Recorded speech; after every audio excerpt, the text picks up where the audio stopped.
Pregunta clave de la clase de hoy es ¿cómo se consolida el proceso de enseñanza-aprendizaje?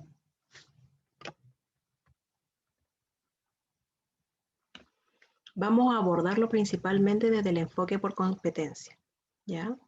Principalmente cuando hablamos de una competencia, visualizamos más que todo lo que está a primera vista, en el primer momento, ¿ya? Acá se puede evidenciar claramente en estas dos imágenes, ¿ya? Principalmente observamos lo que sabe la persona, lo que quizá es capaz de hacer. Es lo principal que yo puedo visualizar en mi estudiante. ¿Qué es capaz de conocer mi estudiante y qué es capaz de hacer mi estudiante? Es lo primero.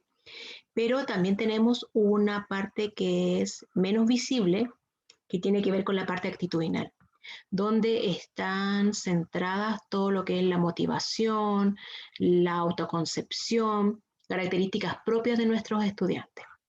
¿Ya? Y también se puede apreciar en este esquema, nosotros la parte superficial o de superficie, como señalan algunos autores, tienen que ver principalmente con lo que podemos visualizar, que en una primera instancia son los conocimientos y las habilidades, ¿ya?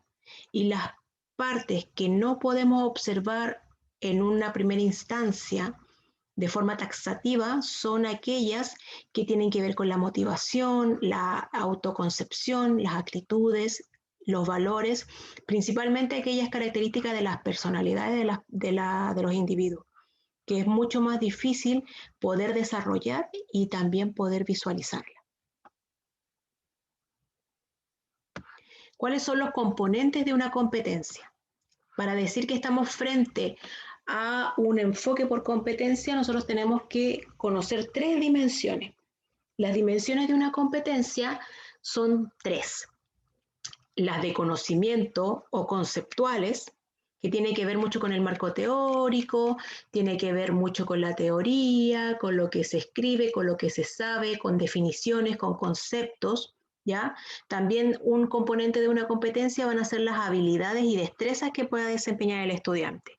Lo que es capaz de hacer, lo que es capaz de ejecutar, lo que es capaz de construir, lo que es capaz de desarrollar, lo que es capaz de evidenciar en una acción. Y también tenemos lo que apunta a la conciencia del ser, que tiene que ver con la dimensión actitudinal de una competencia, que está compuesto principalmente por actitudes y valores que puede demostrar el estudiante, como ser respetuoso, trabajar cooperativamente, ser empático, ¿ya? Que son ciertas cualidades que nos cuesta apreciar a simple vista en el desarrollo de un estudiante. Pero hay ciertas metodologías y estrategias de enseñanza-aprendizaje que nos van a contribuir a poder desarrollar una competencia en su totalidad. Acá podemos apreciar un esquema en el cual se define lo que es una competencia o un flujo de la competencia. Toda competencia va a tener una intención, va a tener una acción y va a tener un resultado. ¿Ya? ¿Por qué va a haber una intención? Porque todo lo que nosotros hacemos tiene una motivación, tiene una autoconcepción, tiene conocimiento, tiene características propias del individuo que va a llevar a cabo esta competencia. ¿Ya? Y eso se ve reflejado en un comportamiento, en un hacer, y finalmente se va a convertir en lo que es el desarrollo profesional de esta persona. ¿Ya? Y acá hay un ejemplo de qué esperamos cuando hablamos de motivación, cuáles son aquellas características, el promover la mejora continua, el promover la innovación, el ser capaz de dimensionar riesgos y beneficios, el estar en un constante feedback con el profesor, tener metas, responsabilidades sociales y personales, y a la vez las competencias, como ya les señalé, tienen sus componentes y también tienen sus subcomponentes. ¿Ya? Cuando nosotros hablamos de la competencia de tipo conceptual, estamos frente a la adquisición sistemática del conocimiento, donde somos capaces de clasificar, teorizar un tema, poder vincular lo que se ha escrito sobre el tema y lo que yo evidencio en mis procesos de práctica, ¿ya? Y eso me permite a mí desarrollar estos subcomponentes que tienen que ver con las características generales del aprendizaje, en la vinculación con los académicos vinculados a una materia y la vinculación con el mundo profesional, que principalmente ustedes los primeros acercamientos que tienen al mundo profesional son a través de sus procesos de práctica.